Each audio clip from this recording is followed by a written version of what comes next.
Mina Murray's journal. Same day, 11 o'clock p.m. Oh, but I am tired. If I were not that I have made my diary a duty, I should not open it till tonight. We had a lovely walk. Lucy, after a while, was in gay spirits, owing, I think, to some dear cows who came nosing towards us in a field close to the lighthouse and frightened to the wits out of us. I believe we forgot everything except for, of course, personal fear, and it seemed to wipe the slate clean and give a fresh start. We had a capital severe tea at Robin Hood's Bay in a sweet little old-fashioned inn with a bow window right over the seaweed covered rocks of the Strand. I believe we should have shocked the new woman with our appetites. Men are more tolerant, bless them. Then we walked home with some, or rather many, stoppages to rest, and with our hearts full of a constant dread of wild bulls. Lucy was really tired, and we intended to creep off to bed as soon as we could. The young curate came in, however, and Mrs. Westerna asked him to stay for supper. Lucy and I had both a fight for it with the dusty miller. I know it was a hard fight on my part, and I am quite heroic. I think that some day the bishops must go together and see about breeding up a new class of curates who don't take supper, and see about breeding up a new class of curates who don't take supper, no matter how they may be pressed to, and who will know when girls are tired. Lucy is asleep and breathing softly. She has more color in her cheeks than usual and looks oh so sweet. If Mr. Holmwood fell in love with her seeing her only in the drawing room, I wonder what he would say if he saw her now. Some of the new women writers will someday start an idea that men and women should be allowed to see each other asleep before proposing or accepting. I suppose the new woman won't condescend in future to accept.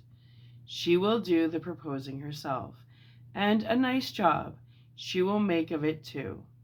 There's some consolation in that. I am so happy tonight because dear Lucy seems better. I really believe she has turned the corner and that we are over her troubles with dreaming. I should be quite happy if I only knew if Jonathan, God bless and keep him.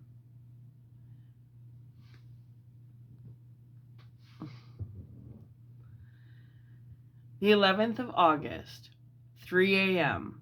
Diary again. No sleep now. So I may as well write. I am too agitated to sleep. We have had such an adventure, such an agonizing experience. I fell asleep as soon as I had closed my diary. Suddenly I became broad awake and sat up with a horrible sense of fear upon me, and some feeling of emptiness around me. The room was dark, so I could not see Lucy's bed. I stole across and felt her. The bed was empty. I lit a match and found that she was not in the room. The door was shut but not locked, as I had left it. I feared to wake her mother, who has been more than usually ill lately, so threw on some clothes and got ready to look for her. As I was leaving the room, it struck me that the clothes she wore might give me some clue to her dreaming intention. Dressing gown would mean house, dress outside. Dressing gown and dress were both in their places. Thank God, I said to myself. She cannot be far, as she is only in her nightdress. I ran downstairs and looked in the sitting room. Not there. Then I looked in all the other open rooms of the house, with an ever growing fear chilling my heart. Finally, I came to the hall door and found it open. It was not wide open, but the catch of the lock had not caught. The people of the house are careful to lock the door every night, so I feared that Lucy must have gone out as she was. There was no time to think of what might happen. A vague, overmastering fear obscured all details. I took a big, heavy shawl and ran out. The clock was striking 1 as I was in the crescent, and there was not a soul in sight. I ran along the north terrace, but could not see no sign of the white figure which I expected. At the edge of the west cliff above the pier, I looked across the harbor to the east cliff, in the hopes or fear, I don't know which, of seeing Lucy in our favorite seat. There was a bright full moon with heavy black driving clouds which threw the whole scene into a fleeting diorama of a light and shade as they sailed across. For a moment or two I could see nothing, as the shadow of cloud obscured St. Mary's Church and all around it. Then, as the cloud passed, I could see the ruins of the abbey coming into view, and as the edge of a narrow band of light as sharp as a sword cut moved along, the church and the churchyard became gradually visible. Whatever my expectation was, it was not disappointment, for there, on our favorite seat, the silver light of a moon struck a half-reclining figure, snowy white. The coming of the cloud was too thick for me to see much, for shadow shut down on light behind the seat where the white figure shone, and bent over it. What it was, whether man or beast, I could not tell. I did not wait to catch another glance, but flew down the steep steps to the pier and along the fish market to the bridge, which was the only way to reach the east cliff. The town seemed as dead, for not a soul did I see.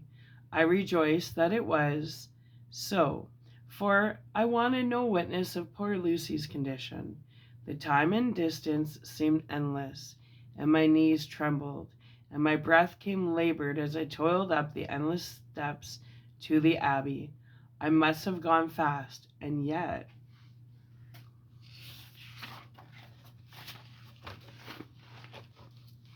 it seemed to me as if my feet were weighted with lead, and as though every joint in my body was rusty. When I got almost to the top, I could see the seat and the white figure, for I was now close enough to distinguish it even though the spells of shadow. There was undoubtedly something, long and black, bending over the half-reclining white figure. I called in fright, "Lucy! Lucy!" and something raised a head, and from where I was I could see a white face and red, gleaming eyes. Lucy did not answer, and I ran on to the entrance of the churchyard. As I entered, the church was between me and the seat, and for a moment or so I lost sight of her. When I came in view again, the cloud had passed, and the moonlight struck so brilliantly that I could see Lucy half reclining, with her head laying over the back of the seat. She was quite alone, and there was not a sign of any living thing about. When I bent over her, I could see that she was still asleep. Her lips were parted, and she was breathing, not softly as usual with her, but in long, heavy gasps, as though striving to get her lungs full at every breath. As I came close, she put up her hand in her sleep and pulled the collar of her night dress close around her throat. Whilst she did so, there came a little shudder through her, as though she felt the cold. I flung the warm shawl over her, and drew the edges tight around her neck, for I dreaded lest she should get some deadly chill from the night air. Unclad as she was, I feared to wake her all at once, so in order to have my hands free, that I might help her, I fastened the shawl at her throat with a big safety pin. But I must have been clumsy in my anxiety and pinched or pricked her with it, for by and by, when her breathing became quieter, she put her hand to her throat again and moaned. Then, when I had her carefully wrapped up, I put my shoes on her feet and then began very gently to wake her. At first, she did not respond, but gradually she became more and more uneasy in her sleep, moaning and sighing occasionally. At least, as time was passing fast, and for many other reasons, I wished to get her home at once. I shook her more forcibly, till finally she opened her eyes and awoke. She did not seem surprised to me, as, of course, she did not realize all at once where she was. Lucy always wakes prettily, and even at such a time, when her body must have been chilled with cold, and her mind somewhat appalled at waking unclad in a churchyard at night. She did not lose her grace. She trembled a little and clung to me. When I told her to come at once with me home, she rose without a word, with the obedience of a child. As we passed along, the gravel hurt my feet, and Lucy noticed my wince.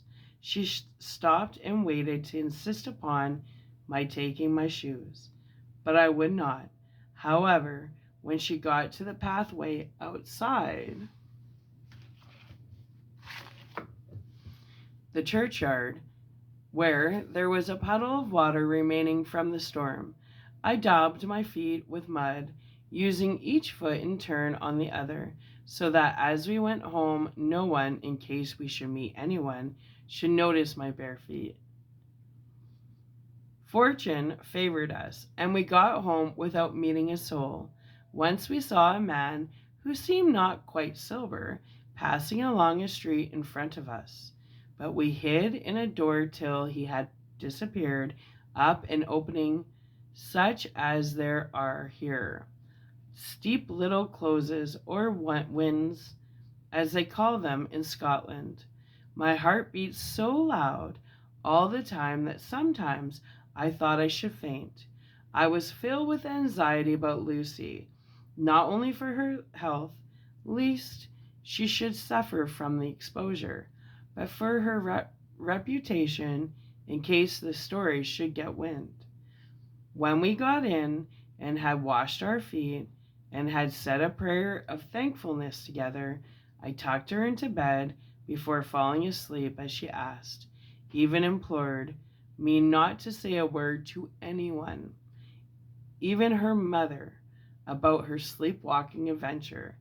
I hesitated at first to promise, but on thinking of the state of her mother's health and how the knowledge of such a thing would fret her, and thinking, too, of how such a story might become distorted, nay, infallibly would, in case it should leak out, I thought it wiser to do so.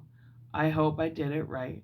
I have locked the door and the key is tied to my wrist, so perhaps I shall not be again disturbed. Lucy is sleeping soundly. The reflex of the dawn is high and far over the sea. Same day, noon. All goes well. Lucy slept till I woke her, and seemed not to have even changed her side. The adventure of the night does not seem to have harmed her. On the contrary, it had benefited her, for she looks better this morning than she has done for weeks. I was sorry to have noticed that my clumsiness with the safety pin hurt her. Indeed, it might have been serious, for the skin of her throat was pierced. I must have pinched up a piece of loose skin and have transfixed it, for there are two little red points like pinpricks, and on the hand of her nightdress was a drop of blood. When I apologized and was concerned about it, she laughed and petted me and said she did not even feel it. Fortunately, it cannot leave a scar, as it is so tiny. Same day night. We passed a happy day. The air was clear and the sun bright, and there was a cool breeze. We took our lunch to Mulgrave Woods. Mrs. Westenra driving by the road, and Lucy and I walking by the cliff path or joining her at the gate. I felt a little sad myself, for I could not feel how absolutely happy it would have been had Jonathan been with me. But there, I must only be patient. In the evening we strolled in the Casino Terrace and heard some good music by Svor and Mackenzie.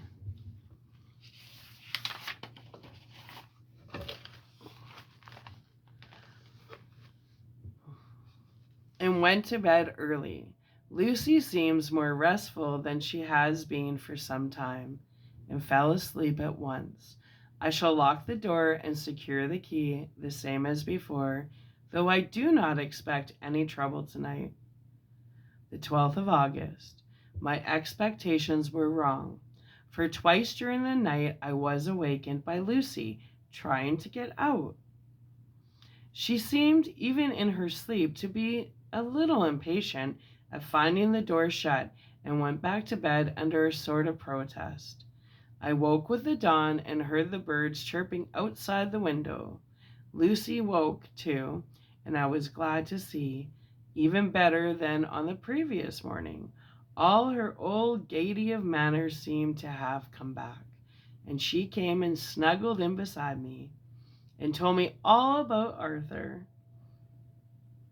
I told her how anxious I was about Jonathan, and then she tried to comfort me. Well, she succeeded somewhat, for though sympathy can't alter facts, it can help to make them more bearable. On the 13th of August, another quiet day, into bed with the key on my wrist as before.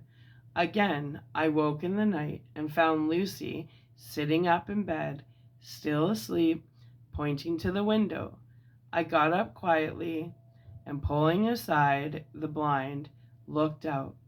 It was brilliant moonlight, and the soft effect of the light over the sea and sky, merged together in one great silent mystery, was beautiful beyond words. Between me and the moonlight fitted a great bat, coming and going in great whirling circles. Once or twice it came quite close, but was, I suppose, frightened at seeing me, and flitted away across the harbor towards the Abbey. When I came back from the window, Lucy had lain down again and was sleeping peacefully. She did not stir again all night. On the 14th of August, on the East Cliff, reading and writing all day, Lucy seems to have become as much in love with the spot as I am, and it is hard to get her away from it when it is time to come home for lunch or tea or dinner. This afternoon she made a funny remark. We were coming home for dinner and had come to the top of the steps up from the West Pier and stopped to look at the view, as we generally do. The setting sun, low down in the sky, was just dropping behind Kettleness. The red light was thrown over on the East Cliff and the old Abbey, and seemed to bathe everything in a beautiful rosy glow. We were silent for a while, and suddenly Lucy murmured as if to herself, "His red eyes again. They are just the same. It was such an odd expression, coming apropos of nothing. That is quite startled me.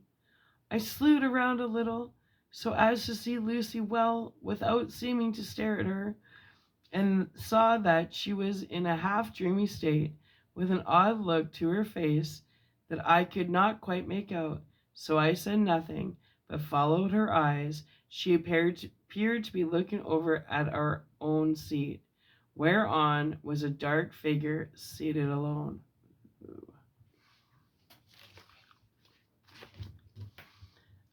I was a little startled myself, as it seemed for an instant as if the stranger had gray eyes,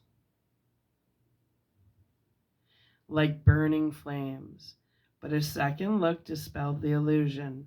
The red sunlight was shining on the windows of St. Mary's Church behind our seat, and as the sun dipped, there was just sufficient change in the refraction and reflection to make it appear as if the light moved. I called Lucy's attention to the peculiar fact, and she became herself with a start, but she looked sad all at the same time. It may have been that she was thinking of that terrible night up there. We never referred to it, so I said nothing, and we went home to dinner. Lucy had a headache and went early to bed. I saw her westward and was full of sweet sadness, for I was thinking of Jonathan. When coming home, it was then bright moonlight, so bright that through the front of our part of the crescent was in shadow. Everything could be well seen. I threw a glance up at our window and saw Lucy's head leaning out. I thought that perhaps she was looking out for me, so I opened my handkerchief and waved it. She did not notice or make any movement whatever. Just then the moonlight crept round an angle of the building, and the light fell on the window. There distinctly was Lucy with her head lying up against the side of the window sill and her eyes shut. She was fast asleep, and by her, seated on the window sill, was something that looked like a good-sized bird. I was afraid she might get a chill, so I ran upstairs, but as I came into the room, she was moving back and forth on her bed, fast asleep and breathing heavily. She was holding her hand to her throat as though to protect it from cold. I did not wake her, but tucked her up warmly. I have taken care that the door is locked and the window securely fastened.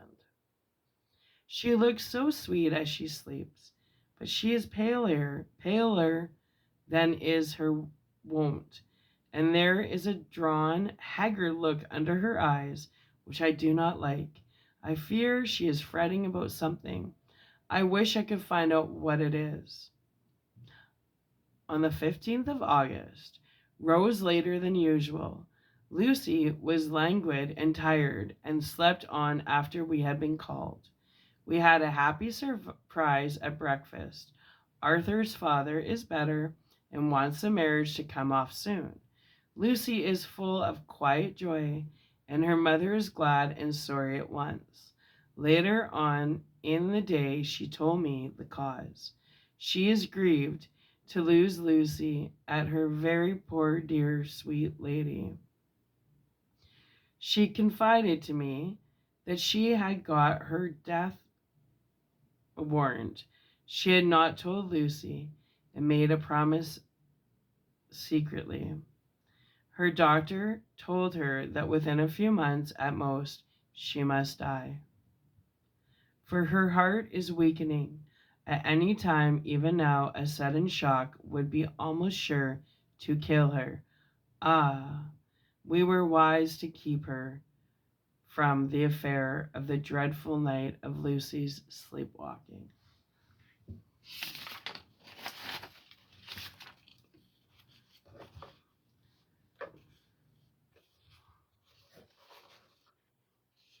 17th of August. No diary for 2 whole days. I have not had the heart to write. Some sort of shadowy pall seems to be coming over our happiness. No news from Jonathan, and Lucy seems to be growing weaker, whilst her mother's hours are numbering to a close. I do not understand Lucy's fading away as she is doing. She eats well and sleeps well and enjoys the fresh air, but all at the same time, the roses in her cheeks are fading, and she gets weaker and more languid day to day. At night, I hear her gasping as if for air. I keep the key of our door always fastened to my wrist at night, but she gets up and walks about the room and sits at the window open. Last night, I found her leaning out when I woke up, and when I tried to wake her, I could not. She was in a faint. When I managed to restore her, she was as weak as water and cried silently between long, painful struggles for breath. When I asked her how she came to be at the window, she shook her head and turned away. I trust her feeling ill may not be from that unlucky prick of the safety pin. I looked at her throat just now as she lay asleep, and the tiny wounds seem not to have healed. They are still open, and, if anything, larger than before. And the edges of them are faintly white. They are like little white dots with red centers. Unless they heal within a day or two, I shall insist on the doctor seeing about them. Letter Samuel F. Billington and Sons, Solicitors. Whitby to Messrs. Carter, Patterson and Co., London, on the 17th of August. Dear Sirs, herewith please receive invoice of goods sent by Great Northern Railways. Some are to be delivered at Carfax, near Purfleet, immediately on receipt at Goods Station, King's Cross. The house is at present empty, but enclosed. Please find keys, all of which are labeled. You will please deposit the boxes, 50 in number, which forms the consignment, in the partially ruined building forming part of the house and marked A on rough diagram enclosed. Your agent will easily recognize the locality as it is the ancient chapel of the mansion. The goods leave by the train at 9:30 tonight and will be due at King's Cross at 4:30 tomorrow afternoon. As our client wishes the delivery made as soon as possible, we shall be obliged by your having teams ready at King's Cross at the time named and forthwith conveying the goods to destination, in order to obviate any delays possible through any routine requirements as to payment in your departments. We enclose checks herewith for £10, receipt of which please acknowledge. Should the charge be less than this amount, you can return balance. If greater, we shall at once send check for difference on hearing from you. You are to leave the keys on coming away in the main hall of the house, where the proprietor may get them on his entering the house by means of his duplicate key. Pray do not take us as exceedingly the bounds of business courtesy impressing you in all ways to use the utmost expedition.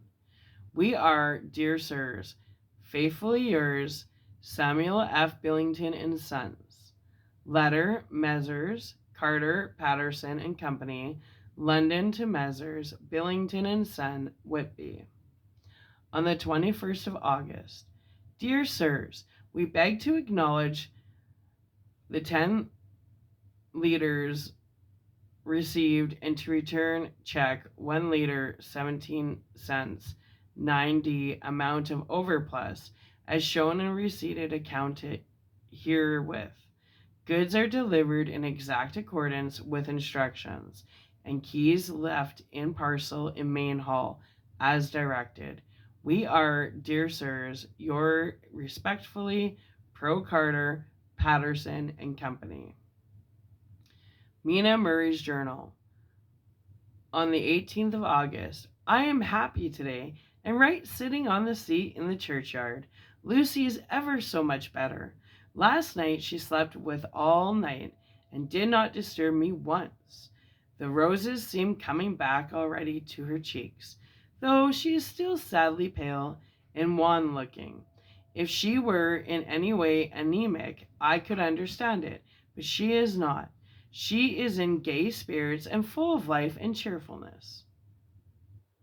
All the morbid reluctance seems to have passed from her, and she has just reminded me, as if I needed any reminding, of that night, and that it was here, on this very seat, I found her asleep.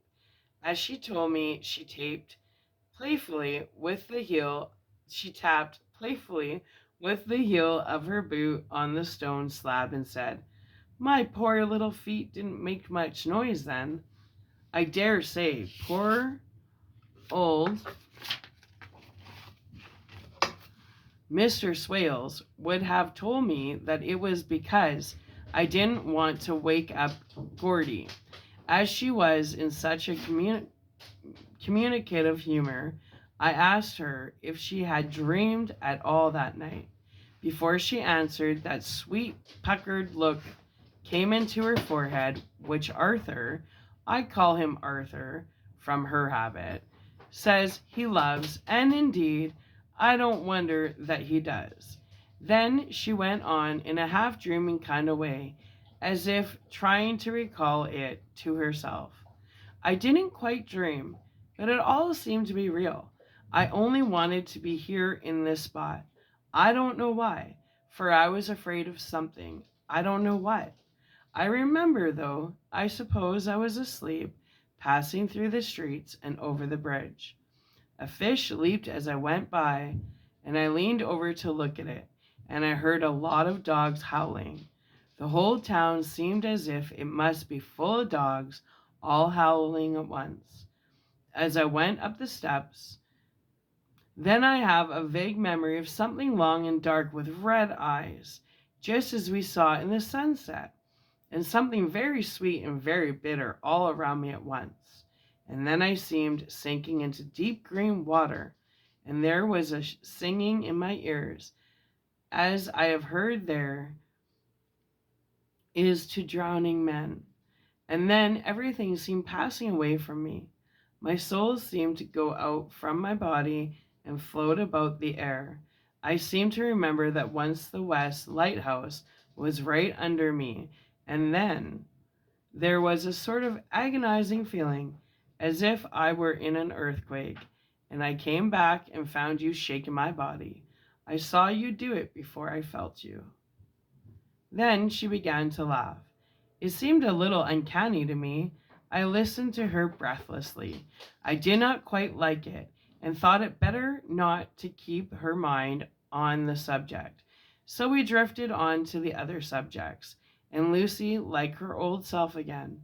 When we got home, the fresh breeze had braced her up, and her pale cheeks were really more rosy. Her mother rejoiced when she saw her, and we all spent a very happy evening together. August the 19th. Joy, joy, joy. Although not all joy, at last, news of Jonathan. The dear fellow had been ill. That is why he did not write. I am not afraid to think it or to say it, now that I know. Mr. Hawking sent me on the letter. To think it and wrote it himself. Oh, so kindly. I am to leave in the morning and to go over to Jonathan and to help to nurse him if necessary and to bring him home. Mr. Hawkins says it would not be a bad thing if we were to be married out there. I have cried over the good sister's letter till I can feel it wet against my bosom where it lies. It is as if Jonathan, and must be next to my heart, for he is in my heart. My journey is all mapped out and my luggage ready. I am only taking one change of dress. Lucy will bring my trunk to London and keep it till I send for it. For it may be that I must write no more. I must keep it to say to Jonathan, my husband. The letter that he has seen and touched must comfort me till we meet.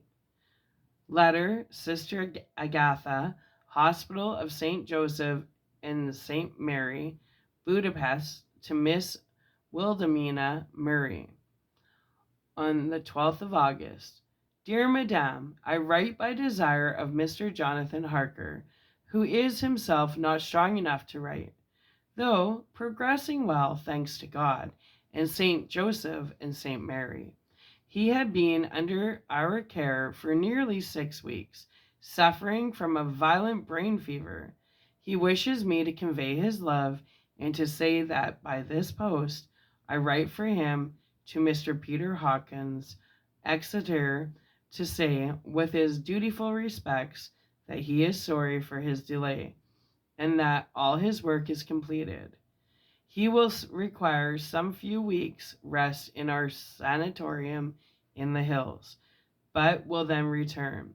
He wishes me to say that he has not sufficient money with him, and that he would like to pay for his staying here, so that others who need shall not be wanting for help.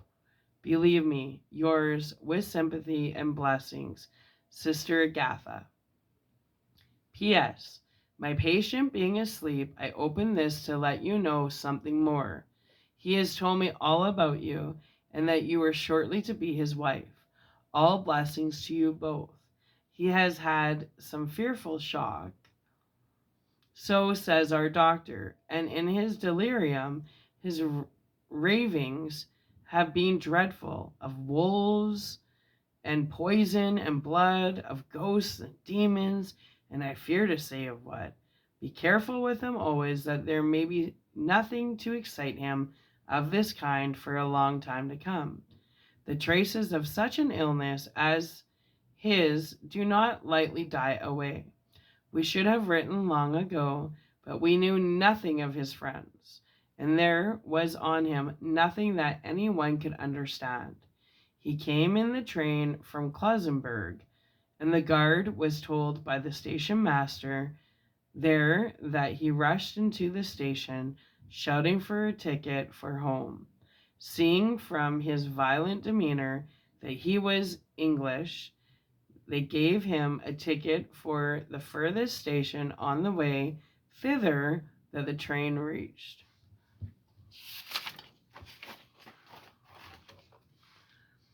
Be assured that he is well cared for. He has won all hearts by his sweetness and gentleness.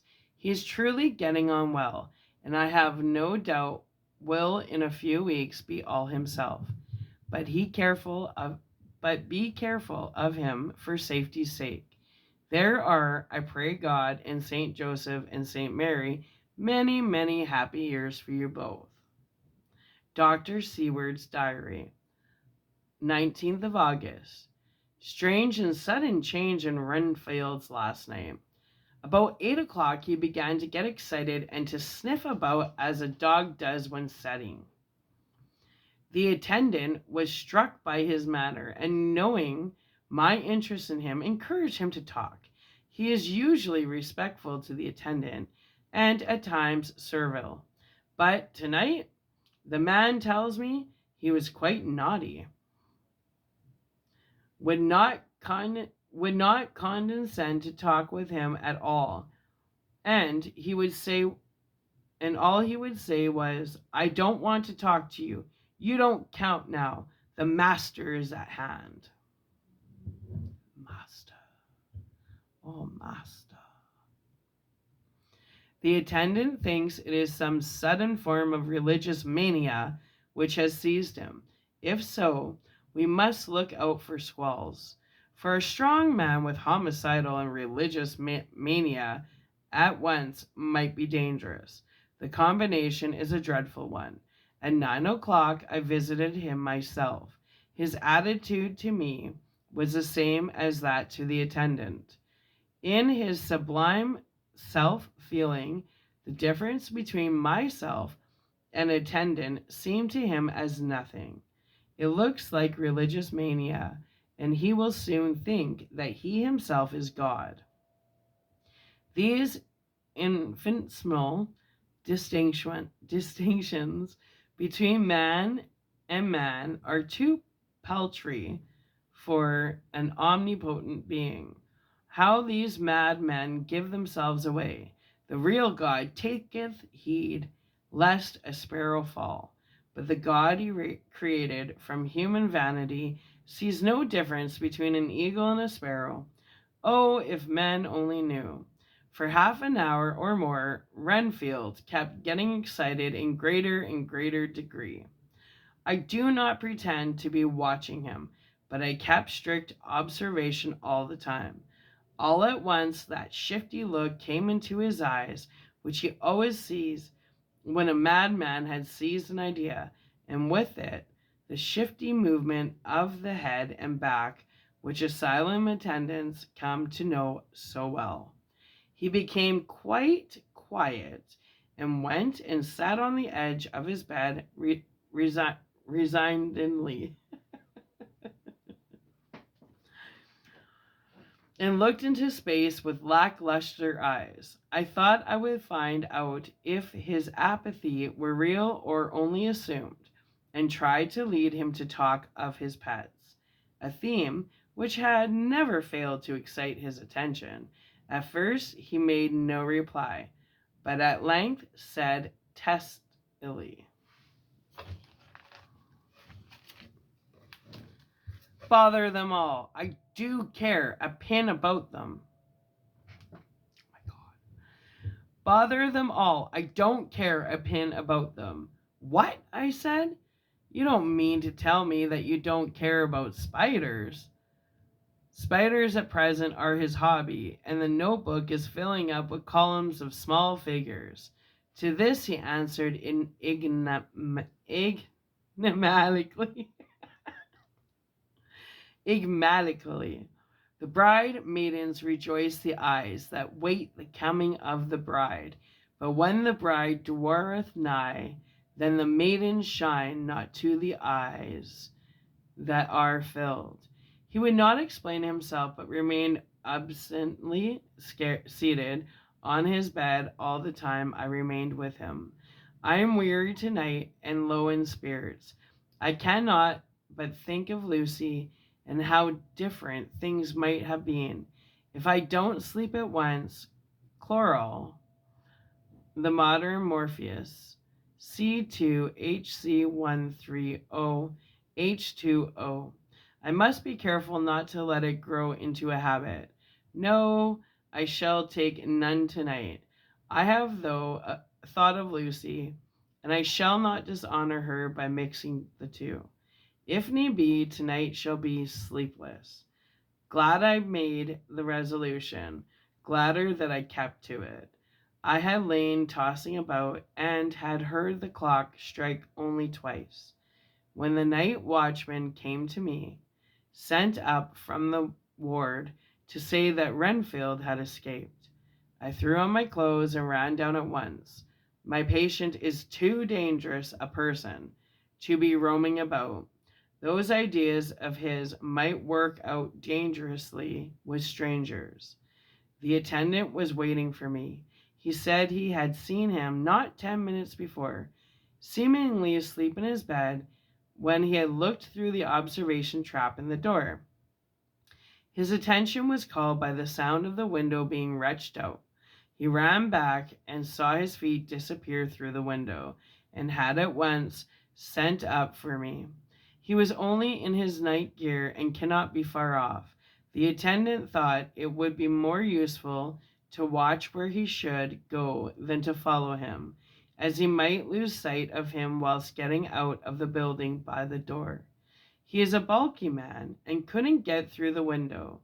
I am thin, so with this aid I got out, but feet foremost, and as we were only a few feet above ground, landed unhurt. The attendant told me the patient had gone to the left and had taken a straight line, so I ran as quickly as I could.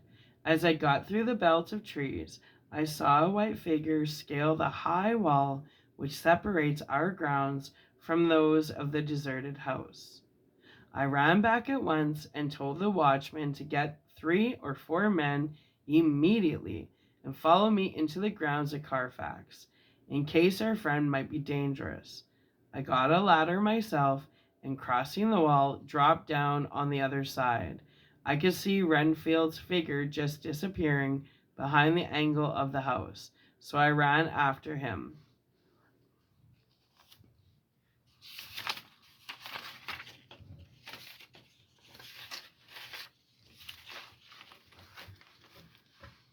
On the far side of the house, I found him pressed close against the old iron-bound oak door of the chapel. He was talking, apparently to someone, but I was afraid to go near enough to hear what he was saying, lest I might frighten him, and he should run off. Chasing an errant swarm of bees is nothing to following a naked lunatic when the fit of escaping is upon him. After a few moments, however, I could see that he did not take note of anything around him, and so ventured to draw nearer to him. The more so as my men had now crossed the wall and were closing him in. I heard him say, "I am here to do your bidding, master. I am your slave, and you will reward me, for I shall be faithful. I have worshipped you long and afar off. Now that you are near, I await your commands, and you will not pass me by. Will you, dear master, in your distribution of good things?" He is a selfish old beggar, anyhow. He thinks of the loaves and fish even when he believes he is in a real presence. His manias make a startling combination. When we closed in on him, he fought like a tiger. He is immensely strong. He was more like a wild beast than a man. I never saw a lunatic in such a paroxysm of rage before. I hope I shall not again. It is a mercy that we have found out his strength and his danger in good time. With strength and determination like his, he might have done wild work before he was caged. He is safe now, at any rate. Jack Sheppard himself couldn't get free from the strait waistcoat that keeps him restrained, and he's chained to the wall in the padded room. His cries are at times awful, but the silences that follow are more deadly still, for he means murder in every turn and movement. Just now he spoke coherent words for the first time. "I shall be patient, master. It is coming, coming, coming." So I took the hint and came to. I was too excited to sleep, but this diary has quieted me, and I feel I shall get some sleep tonight.